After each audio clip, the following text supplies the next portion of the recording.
നമ്മുടെ ജീവിതയാത്രയിൽ പലപ്പോഴും പ്രതികൂലങ്ങൾ, പ്രയാസങ്ങൾ, നിരാശകൾ അങ്ങനെയുള്ള പല സംഭവങ്ങളും കടന്നു വരാറുണ്ട്.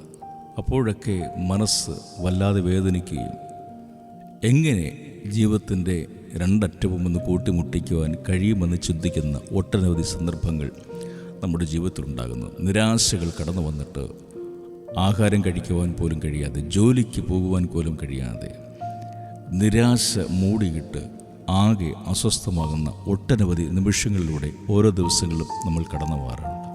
പ്രിയമുള്ളവരെ, കർത്താവിൻ്റെ വചനം ഇങ്ങനെ പറയുന്നു: നിങ്ങളുടെ സകല ചിന്താകുലങ്ങളും അവൻ്റെ മേൽ വെച്ചുകൊള്ളുക.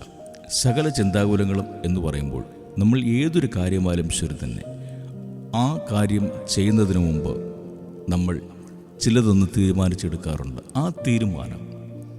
ആ ചിന്തിക്കുന്ന തീരുമാനം അത് കർത്താവിൻ്റെ കരങ്ങളിലേക്ക് സമർപ്പിക്കുക.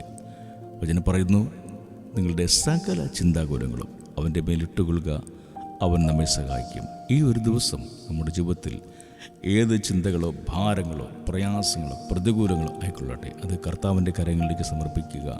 അവൻ നമ്മെ സഹായിക്കും. അവൻ നമ്മളോടൊപ്പമുണ്ട്. അവൻ്റെ സാന്നിധ്യം നമ്മളോടൊപ്പമുണ്ട്. അവൻ നമ്മെ കരുതുന്നു. അവൻ നമ്മെ സഹായിക്കുന്നു.